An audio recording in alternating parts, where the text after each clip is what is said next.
Riders to the sea একটি one act play composed by JM.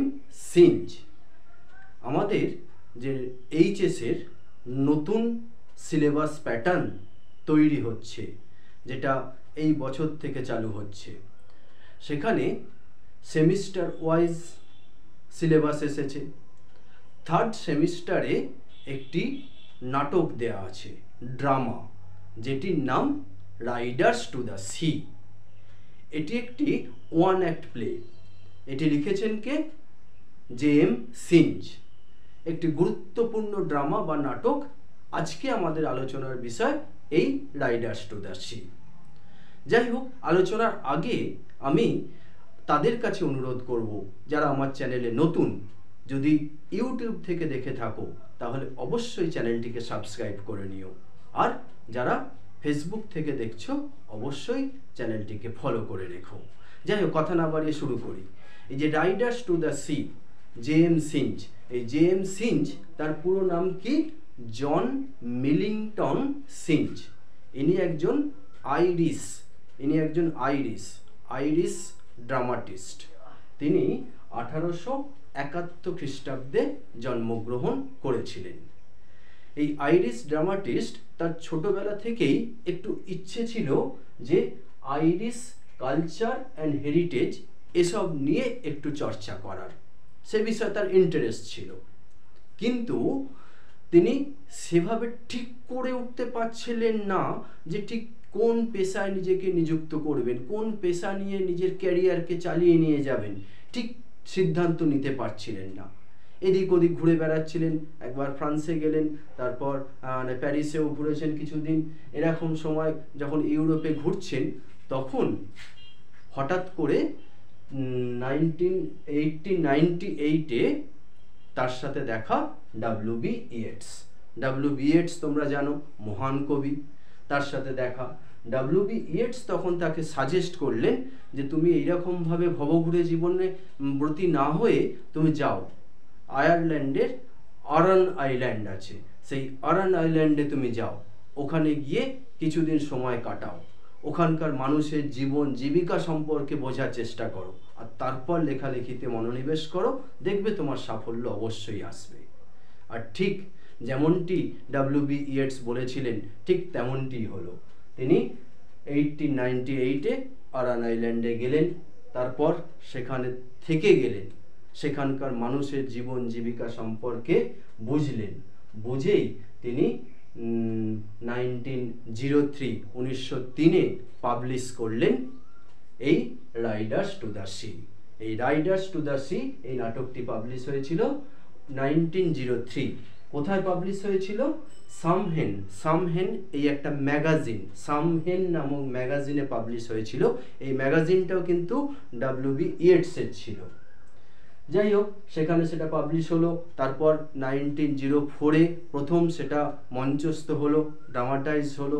তারপর সেই নাটকটা পপুলারিটি গেইন করলো, আর সে কারণেই আজকে আমাদের সেটা সিলেবাসে। যাই হোক, এই নাটকটিতে কি আছে? আগেই তো আমি বলেছি, এটি একটি one act play. It is an one act play.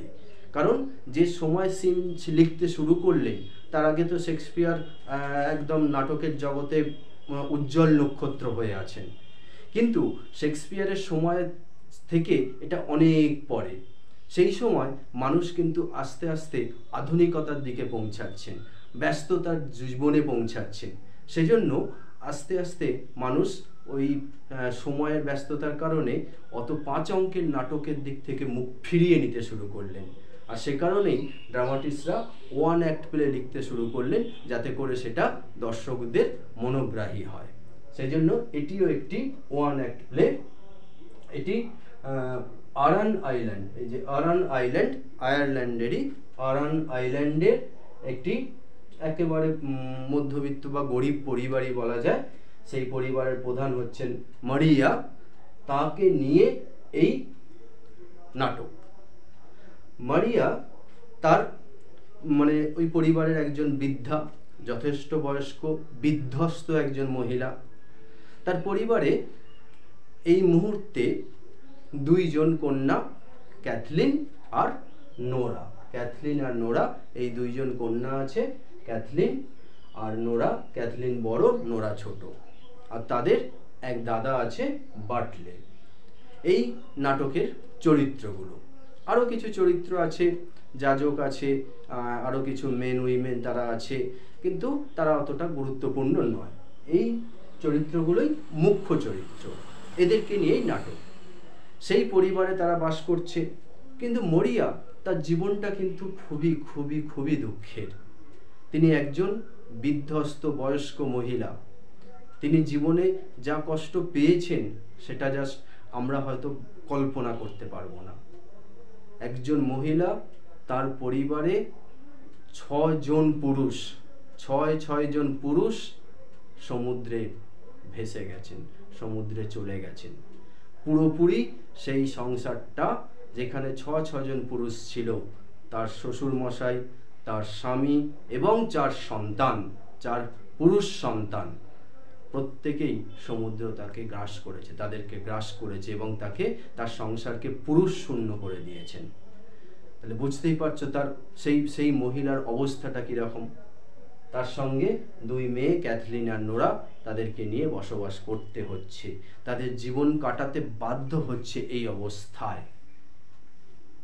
পরিবারে যখন নাটকটি আমরা দেখছি, সেখানে দেখতে পাচ্ছি বাটলে আছে। এই বাটলে তাদের শেষ মরিয়ার তিনি শেষ পুরুষ সন্তান। সেই অন্যান্য যারা পুরুষ সন্তান তারাও সমুদ্রে, সেই বিভিন্ন কারণে সমুদ্রে গেছে, গিয়ে সমুদ্র তাদের শেষ করে দিয়েছে। এই সমুদ্র এখানে কিন্তু গুরুত্বপূর্ণ একটা ভূমিকা পালন করছে। সেই destroyer, powerful force, Almighty nature is powerful force, এটাকেই এই সমুদ্র রিপ্রেজেন্ট করছে।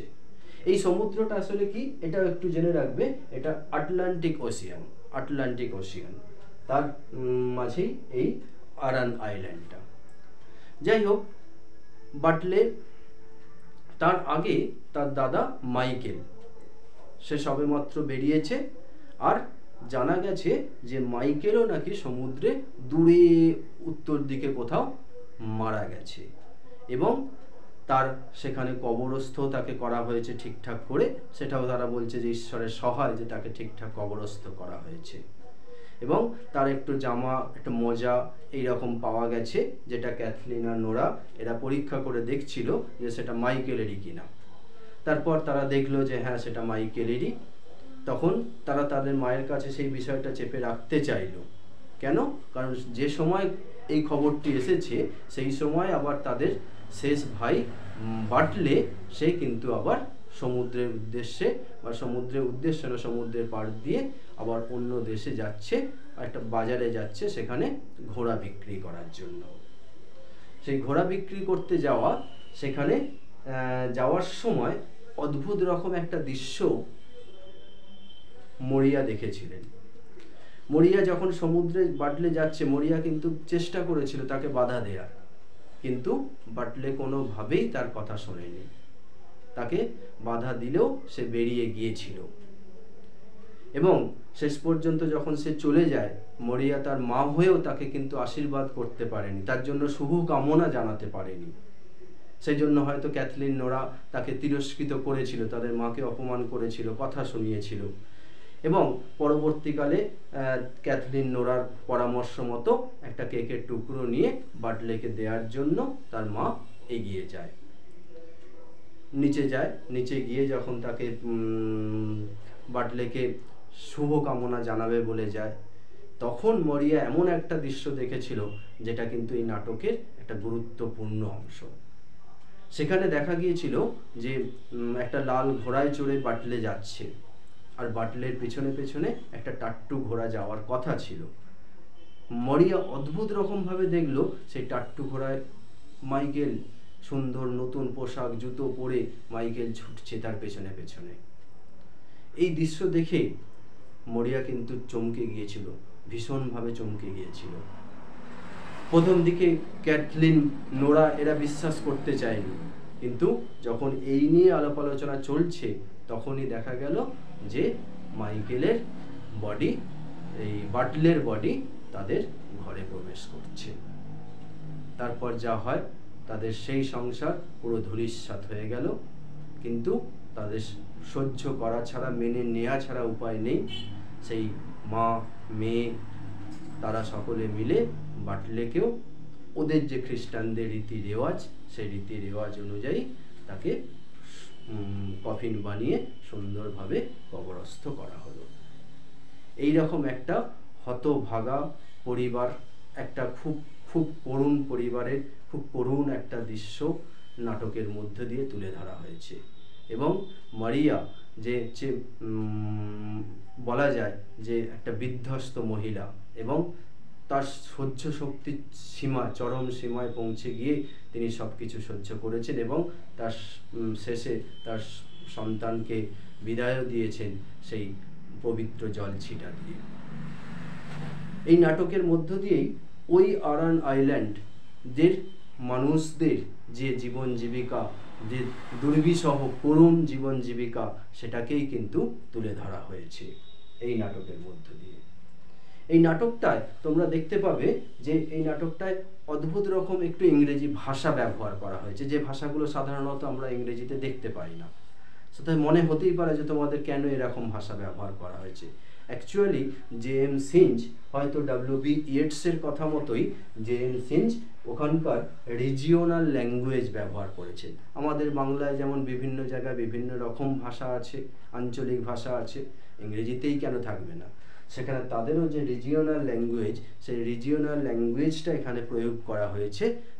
কারণ এই ইম্প্যাক্টটা দেওয়ার জন্য, ওখানকার যে ইম্প্যাক্ট, সেই ইম্প্যাক্টটা দেওয়ার জন্য জেএম সিঞ্জ খুব ভেবেচিন্তে এই রিজিওনাল ল্যাঙ্গুয়েজ ব্যবহার করেছেন। আর সে কারণেই কিন্তু এই রকম ভাষা আমরা দেখতে পাবো।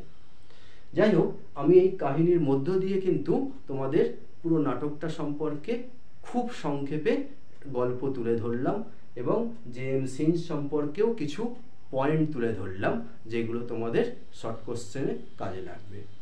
ওকে, তো আজকের মতো টাটা, বাই বাই। আর যদি আমার ভিডিও ভালো লেগে থাকে তাহলে অবশ্যই লাইক, কমেন্ট অ্যান্ড শেয়ার করা চাই। বাই।